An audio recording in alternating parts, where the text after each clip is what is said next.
capítulo que nós vamos abordar nesta noite, através do nosso estudo, é sobre a intervenção dos Espíritos em nossas vidas.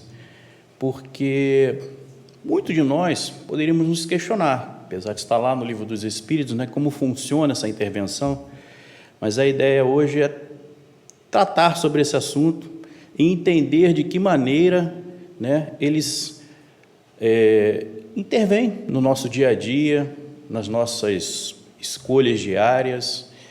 Então, no Livro dos Espíritos, no capítulo 9, é o capítulo que começa tratando sobre esse assunto. Então, a primeira coisa que nós precisaríamos entender é sobre a questão do pensamento. O que vem a ser o pensamento? O pensamento, segundo os Espíritos, é um atributo do Espírito. O pensamento, ele é uma força eletromagnética. Então, pensa, eletricidade e magnetismo.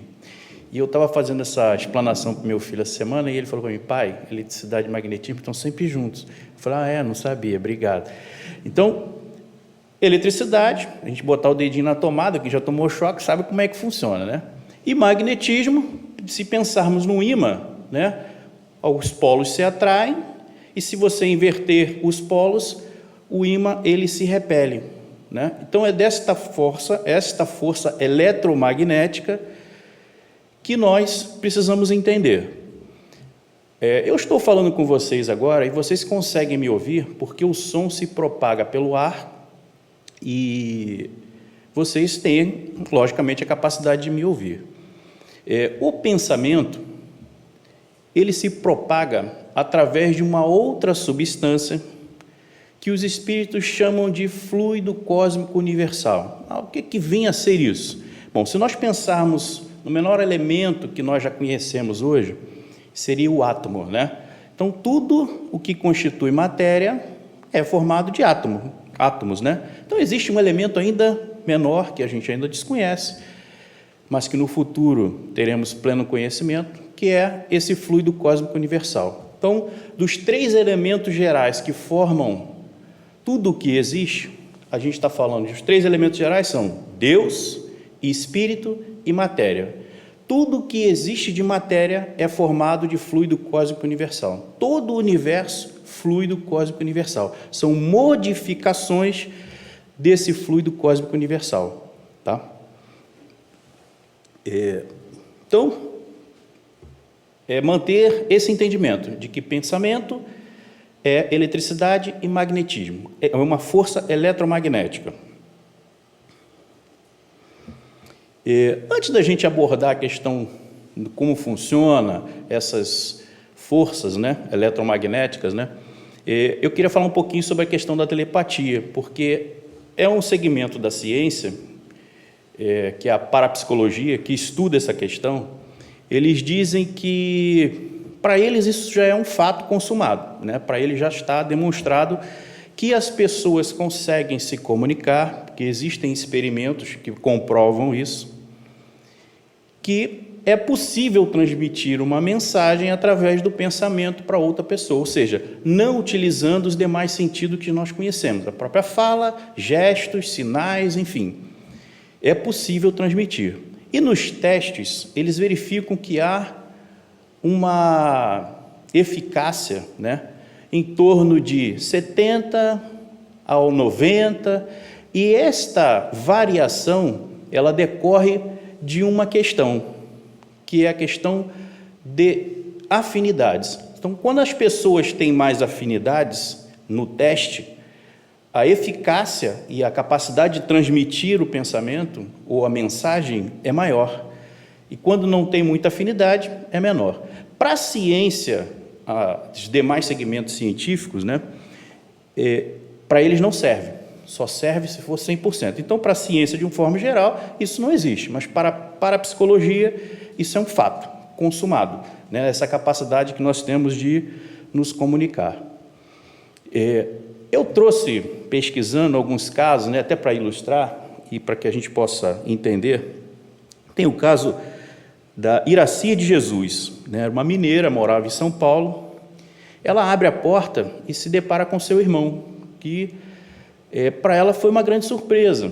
Por que foi uma grande surpresa? Porque um tempo atrás, ela estava pensando, porque ela estava passando por uma situação muito difícil em São Paulo, e ela queria recorrer ao irmão para pedir um recurso emprestado, porque ela estava passando por muita dificuldade. E ela não sabia, não tinha condição, coragem de pedir a ele.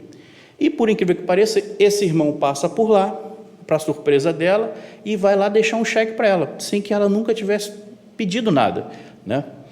Tem um outro caso, que é a da Sandra Feinbaum. Esse é interessante também. O marido dela saiu para trabalhar de manhã, e ela falou que esses eventos assim aconteciam, ela narra vários, né? Mas eu peguei esse aqui como um caso. O marido dela saiu para trabalhar, e ela continuou fazendo os afazeres domésticos, de repente ela escutou ele chamar. Escutando ele chamar, e não foi para frente da casa, não viu nada, saiu andando pela rua, olhando para os carros. Quando ela já tinha andado quase 3 quarteirões, ela vê o marido dentro do carro, o carro parado lá no meio da rua, e ele havia desmaiado, né? Então, na verdade, né, a gente já deduz o que seja. Eu vou contar um fato que aconteceu comigo, né? Quando eu morava lá no Rio de Janeiro, eu tinha lá meus 17 anos, já faz um tempinho, e tinha até cabelo nessa época. E eu conheci a minha atual esposa lá, né? A gente fazia um curso de inglês juntos, e a gente, enfim, compartilhava de algumas afinidades, né? Não tivemos nenhum tipo de relacionamento naquela época, nossa vida posteriormente seguiu rumos diferentes, e eventualmente, a cada 2, 3 anos, naquela época não tinha a facilidade que tem hoje, de telefone. Você vê como é que eu sou velho. Não tinha telefone, né? Telefone custava uma fortuna para você ter um telefone em casa. Não tinha e-mail, né? Estava começando isso tudo, era muito, muito antigo. Então, ela escrevia uma carta, perguntando sobre como estava a minha família e tal. Bom, passavam-se algum tempo, 3 dias, e eu ligava para ela. E aí, como é que tá? Tudo bem? A gente conversava e tal. Passava-se mais um tempo, né? 3 anos, 4 anos depois, ela fazia contato, escrevia uma outra carta e mandava para mim. Passava-se 2, 3 dias e eu entrava em contato com ela. O que ela não soube, e que a gente veio a saber há pouco tempo, é que eu nunca recebi carta nenhuma. Nunca. Por quê? O endereço que ela colocava talvez fosse o endereço mais antigo. Naquela época eu me mudava, parecia cigano, cada semana eu estava num lugar, todo ano a gente se mudava, né? E com a minha família, então eu nunca recebi carta nenhuma. E ela estava imaginando, todas as vezes que eu retornava para ela, que eu estava retornando porque eu havia recebido a carta. Tanto é que ela nem perguntou nunca sobre a carta, sobre o que você achou da carta, nada. Eu simplesmente retornava a ligação, porque me vinha, vou ligar para a Fabiana, porque ela trabalhou muito tempo no mesmo lugar, eu sabia onde ela trabalhava, tinha o telefone de lá, e naquela época tinha que ir por orelhão, cartão, ficha, que era um salseiro, né? Então, todos nós, talvez, já tivemos alguma experiência parecida. Estou pensando aqui num familiar distante, de repente o telefone toca, é aquele familiar que faz contato. Então, esse pensamento, né, é uma forma de se comunicar que os espíritos se utilizam para falar conosco. Então, vamos lá. Na questão 459, o Kardec faz uma pergunta para os espíritos que nos deixa até um pouco assim assustados, né? Ele pergunta se os espíritos influenciam em nossos pensamentos e em nossas ações. E os espíritos nos respondem que influenciam a tal ponto que muitas das vezes são eles que nos dirigem. E aí a gente se assusta, porque a gente sabe que tem livre-arbítrio, está aí onde fica o livre-arbítrio. O poder de escolher é sempre nosso. Eles podem nos sugerir fazer tal coisa porque eles veem em nós aquela intenção, né? Tanto os espíritos, né, malfeitores, como os espíritos nossos benfeitores.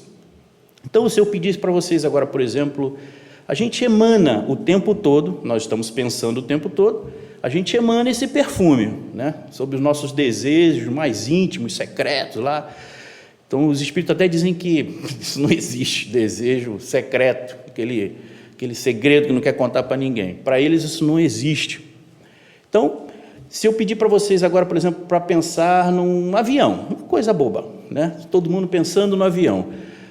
Um espírito que esteja aqui presente, nos observando, vai olhar para nós, vai dizer, está pensando no avião.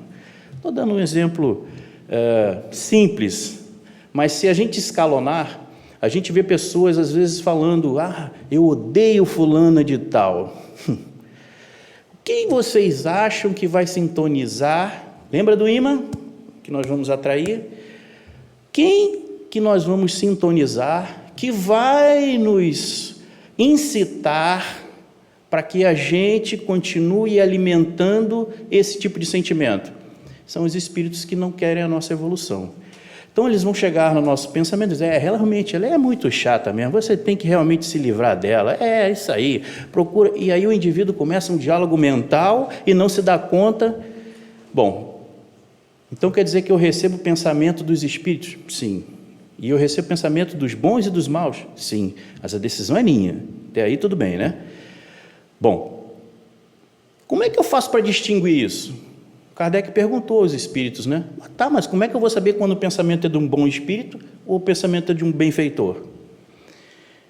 Os espíritos responderam o seguinte, que quando nós temos esse primeiro pensamento, ou o primeiro impulso, digamos assim, costuma ser um pensamento nosso.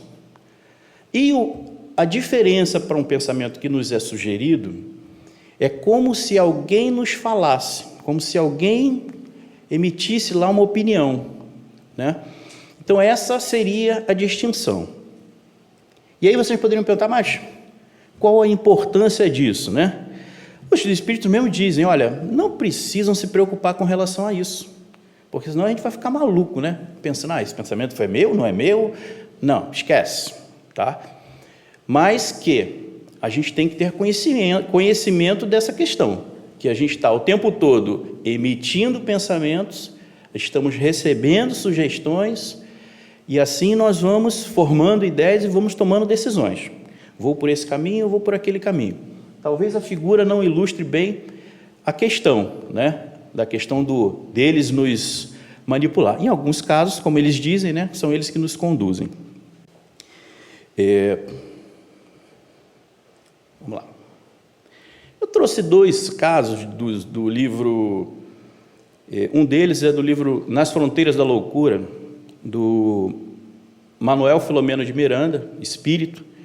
Esse livro foi escrito pelo Divaldo Franco, e esse livro retrata, nós temos agora a pandemia, né? Tem pessoas falam do hospital de campanha e tal. Então, existe uma equipe espiritual que se instala numa grande cidade, né? Que na verdade é o Rio de Janeiro, na época do carnaval, para promover socorros e ajudar algumas pessoas. Por quê? As emanações mentais ficam tão perturbadas que geram um monte de problemas, que a gente não tem ideia, inclusive para aqueles que estão desencarnando nesse período. Então, esse hospital de campanha, né, esse livro retrata isso, ele tem lá um conjunto, lá, uma equipe espiritual, mas são comandados pelo Bezerra de Menezes.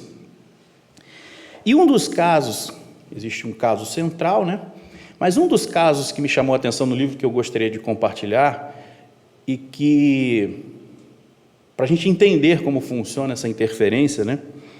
É um caso de uma mulher, ela estava caminhando pela rua à noite, já tinha passado um pouco do horário, ela tinha ido fazer, se não me engano, uma visita a uma senhora, e que ela ajudava financeiramente e também emocionalmente, né? Ela ia lá conversar e tudo mais.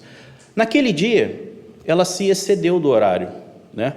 E ao retornar para casa, passando por essa rua, era uma rua sem saída, se deparou lá por pessoas alcoolizadas, pervertidos sexuais, que a atacaram, né? Então, veja que a espiritualidade amiga, né, está o tempo todo tentando nos ajudar. Então, é chegado lá naquele hospital de campanha espiritual um pedido de socorro. E o Bezerra de Menezes se desloca para lá de forma... Eu estou trazendo a história de forma bem resumida, tá, gente? Se desloca para onde está aquela menina, aquela mulher, e ela já estava no chão, sendo imobilizada, né, pelos agressores, e outros ali esperando, né, para a consumação do ato. E o Bezerra de Menezes, então, entra em prece, pedindo ajuda a Jesus, para que os ajudasse e o sustentasse naquele trabalho. Ele, então, direciona toda uma carga de pensamento em cima daqueles dois agressores, de tal forma que eles não sabem como, mas eles afrouxam, né, porque ela já estava imobilizada no chão, eles afrouxam os braços, e como ela se debatia, como eles se afrouxaram os braços, ela praticamente saiu, né, se levantou chorosa, né, e os outros que estavam em pé não entenderam nada, por que eles soltaram, né? Na mesma hora, havia um outro espírito ainda superior ao Bezerra de Menezes, que dava sustentação a ele, e ele percebe uma viatura da polícia nas proximidades. Ele então entra em sintonia com o motorista da viatura e chama eles, venha para cá. E nesse momento, a viatura entra na rua, percebe a movimentação, a situação toda, abre sirene e vai em disparada atrás dos caras, começa a perseguição. Prende todos eles, né? E a menina é socorrida e tudo mais. Mas o que chama a atenção depois, né? Isso tudo está lá descrito no livro, né?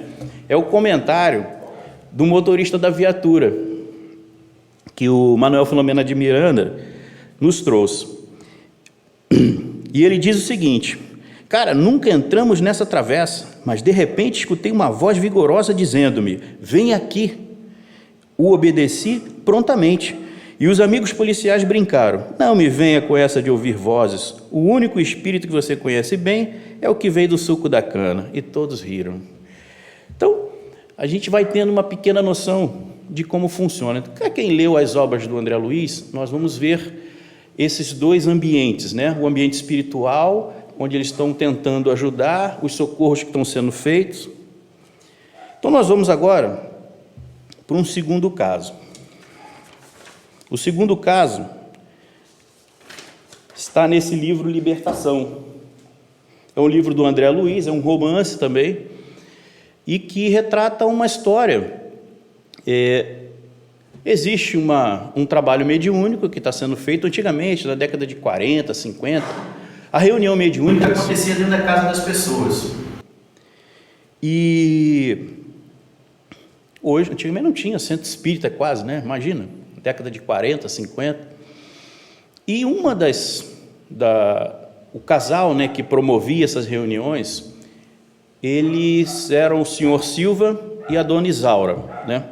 A dona Isaura, ela nutria pelo seu marido, né, aquele amor exagerado, né, aquele sentimento de posse, né, e os espíritos malfeitores que intencionavam acabar com a reunião, né, eles observam tudo, né, eles também observam as nossas emanações, né, então eles tentam de todas as maneiras, né, nos empurrar para o mau caminho.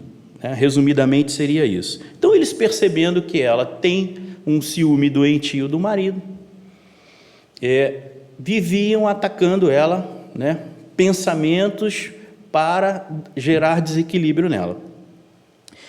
Terminou a reunião mediúnica, seu marido se despede de todos, né, que vieram para fazer a reunião, eles vão embora, e como havia outras mulheres na mesa mediúnica, né, ela, né, entra em parafuso, praticamente, né, fica ali enciumada e vão dormir. O André Luiz, que está acompanhando os eventos do outro lado, do plano espiritual, ele, junto com o Sidônio, que é um outro espírito mais evoluído, que cuida das organizações ali, dos trabalhos que eram feitos, né, o Sidônio convida o André Luiz para observar o que vai acontecer de noite, porque não é só ao longo do dia. Quando a gente se dorme, a gente se desprende do corpo e a gente vai para onde, né? Para onde que nós vamos? Quais são aqueles nossos desejos íntimos, né? Que às vezes a gente consegue disfarçar na sociedade, né? Muita gente consegue disfarçar, mas o nosso desejo, aquilo que a gente quer, é o que a gente vai em busca, né? Quando a gente se desprende do corpo. Então, os dois adormecem, 2 horas depois o senhor Silva sai do corpo, o Sidônio o aborda e o direciona para um trabalho instrutivo. Ele até pergunta pela esposa, mas minha esposa não vai vir? Ele falou, fique tranquilo que nós vamos cuidar dela. Tipo assim, né? Não com essas palavras, é um capítulo inteiro. O capítulo se chama Encantamento Pernicioso. E o que decorre depois, quando ela se desprende do corpo, é o que nos faz refletir. Por quê? Nós imaginamos que esses espíritos malfeitores, muitas vezes, né, às vezes se manifestam com truculência, violência, né, falando impropérios, mas não é sempre assim. Eles são homens que às vezes têm uma instrução muito elevada, né, sabem manipular a mente das pessoas, sugerir aquilo que elas querem para angariar simpatia e depois fazer o que eles querem. Então, nós vamos ver a atuação deles aqui e nos surpreende, porque eu vou ter que ler alguns pedacinhos, porque eu não vou conseguir traduzir, né, a malícia e a capacidade que eles têm de envolvimento. Então ela se desprende do corpo, o Sidônio tenta se aproximar dela, veja, são sentimentos contrários, ela automaticamente se afasta, se pressente a presença do seu benfeitor, mas se afasta, sai em desabalada carreira pela rua, até chegar numa residência abandonada, e lá na frente dessa residência tem 2 malfeitores, são os mesmos que estavam lá sugerindo e incitando o ciúme dela.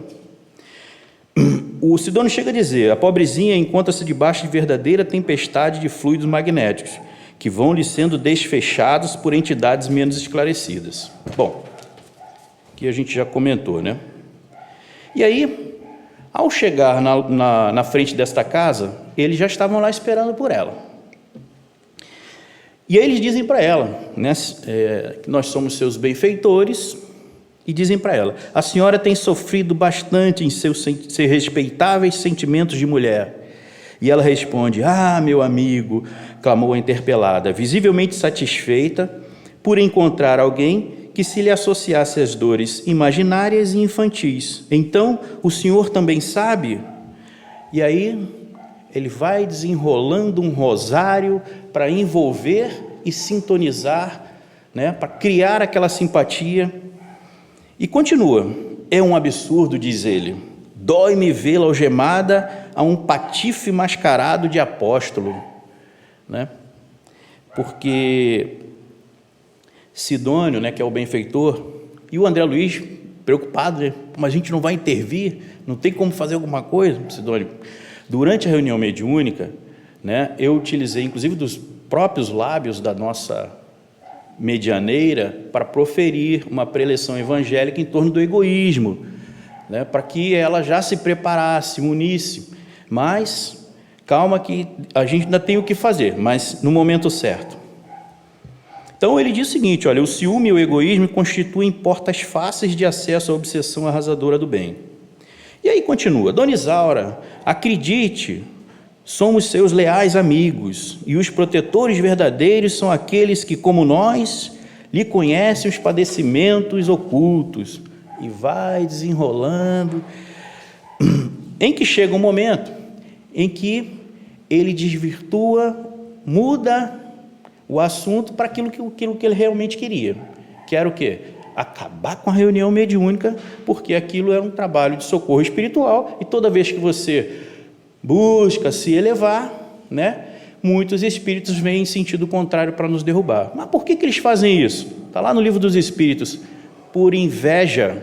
Nós não temos um monte de situações na nossa vida cotidiana em que a gente vivencia esse tipo de cenário, de pessoas que têm inveja. Então, assim, como eles não souberam aproveitar as oportunidades que eles tiveram, muitos se revoltam e passam a nos perseguir. A partir do momento em que alguém consegue começa a acender um pouquinho, eles direcionam para tentar derrubar, né? Mas nós não estamos sozinhos, tá? Então ele começa a semear a dúvida. Já meditou bastante na mistificação inconsciente? Mistificação é quando o médium simula que tem espírito, e não tem espírito nenhum, é coisa da cabeça dele. Está convencida de que não engana os outros? É indispensável acautelar-se. Estude a senhora o próprio caso, consulte cientistas competentes, leia as últimas novidades em psicanálise e não perca a sua oportunidade de restauração, sob pena de enlouquecer. Falo-lhe em nome das esferas superiores na qualidade de amigo fiel. Sim, compreendo, concordava a interlocutora tímida e desapontada. Bom, Sidônio tece depois alguns comentários, mas aí ele vai para a ação prática, né? Eles veem que não vão conseguir interferir naquilo e vão recorrer ao senhor Silva. Chamam o senhor Silva de onde ele estava e falam para ele, ó, você vai acordar e vai acordar a tua esposa. E ele acorda no meio da madrugada e a esposa está lá, se debatendo por causa de um pesadelo. Ele acorda e ela já acorda dizendo, ai meu Deus, eu sou uma pobre coitada. E aí vocês vão ver esse rosário, porque esse assunto ainda vai longe no capítulo, né?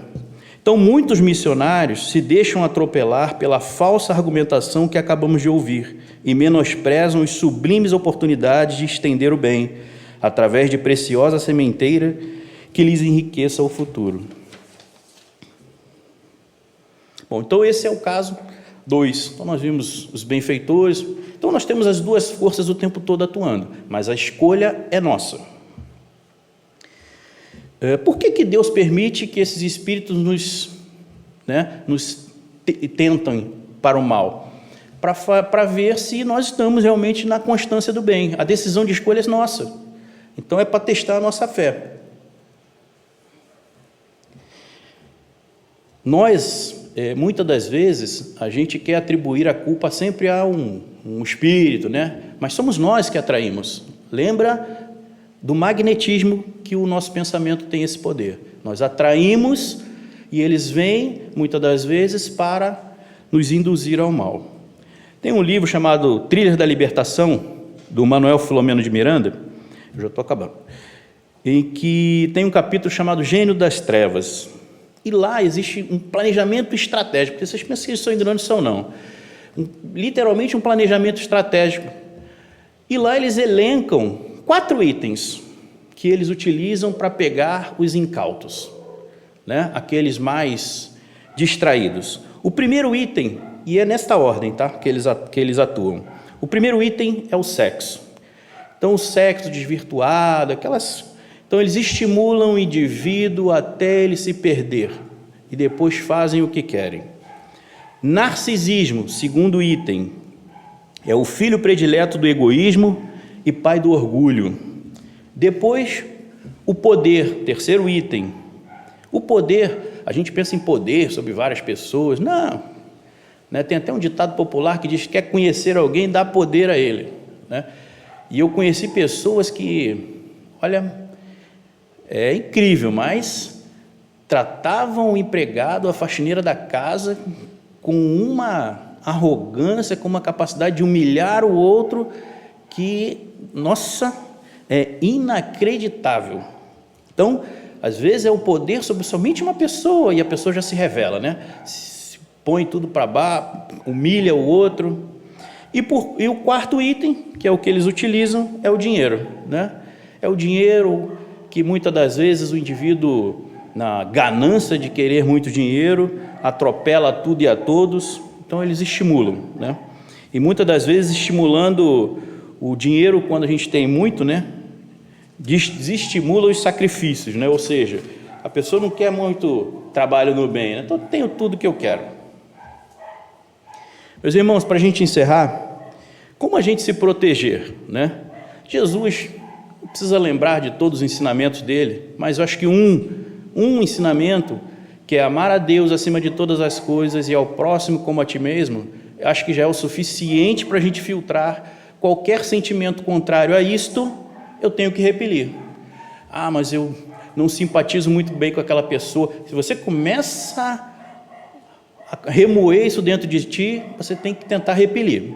Não, isso aí, se eu pensar nesses ensinamentos, eu já vou começar a repelir. E é por isso que Jesus nos diz: vigiai e orai,